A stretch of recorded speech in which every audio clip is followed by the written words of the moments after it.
అవసరాన్ని క్యాష్ చేసుకుందామనుకునే కంపెనీలు కోట్లు కుమరించి స్టార్స్ తో తమ యాడ్స్ కి బ్రాండ్ ఎండోర్స్మెంట్స్ చేస్తుంటాయి. అయితే అడిగేస్తున్నారు కదా అని అడిగిన వారికల్లా యాడ్స్ చేసుకుంటూ పోతే ఆ తర్వాత ఇదిగో ఇలా చిక్కుల్లో పడాల్సి వస్తుంది. తాజాగా స్కామ్లలో మునిగిపోయిన ఓ రియల్ ఎస్టేట్ వెంచర్ కి యాడ్ చేసినందుకు సూపర్ స్టార్ మహేష్ ఈడీ నోటీసులు వచ్చాయన్న వార్తలు చక్కర్లు కొడుతుండగానే లేటెస్ట్ గా బన్నీ శ్రీలీలలు కూడా ఇలానే ఓ యాడ్ కాంట్రవర్సీలో ఇరుక్కోవడం ఇక్కడ గమనార్హం. కార్పొరేట్ కంపెనీలు తమ యాడ్లని కస్టమర్స్ దగ్గరికి చేర్చడానికి స్టార్డమ్ ఉన్న హీరోల చుట్టూ చక్కర్లు కొడతాయన్న సంగతి తెలిసిందే. స్టార్స్ ని గుడ్డిగా ఫాలో అయ్యే అభిమానులు కూడా ముందు వెనక చూడకుండా వాటిని వాడిస్తుంటారు. అయితే డిమాండ్ ఉంది కదా అని ముందు వెనక తెలుసుకోకుండా యాడ్లకి ఒప్పేసుకుంటే ఇదిగో ఇలాగే ఉంటుంది. విషయంలోకి వెళితే తన పనేదో తాను చేసుకునే మహేష్ లేటెస్ట్ గా ఒక రియల్ ఎస్టేట్ వెంచర్ కి బ్రాండ్ అంబాసిడర్ గా పనిచేసినందుకు ఈడీ నోటీసులు అందుకున్నాడట.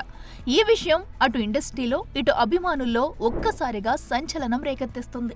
వాస్తవానికి ఆ రియల్ ఎస్టేట్ కంపెనీ వెనకాల పెద్ద స్కామ్లు ఉన్నాయని, బ్లాక్ మనీ విపరీతంగా పారించారని, అందువల్ల దానిని అడ్వర్టైజ్ చేసినందుకు మహేష్ ఇప్పుడు అధికారుల ముందు దోషిగా నిలబడ్డట్టు ఫిల్మ్ సర్కిల్స్ లో వినిపిస్తుంది.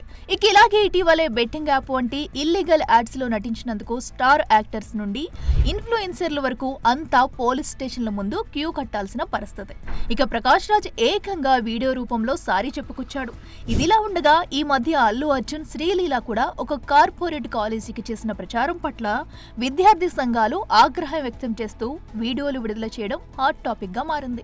గతంలో ఎందరో స్టార్స్ సైతం ఇలాంటి చిక్కులు ఎదుర్కొన్న వాళ్లే. ఇకపై తమ దగ్గరికి వచ్చే కంపెనీల విషయంలో అయినా స్టార్లు జాగ్రత్తగా ఉంటే మంచిదే. ఎందుకంటే డెమిగాడ్స్ గా పీల్చుకునే స్టార్స్ ఇలా విశ్వసనీయత లేని యాడ్స్ చేస్తే ఫ్యాన్స్ లో క్రెడిబిలిటీ పోగొట్టుకోవడం ఖాయం. For more videos like this, subscribe Big TV channel.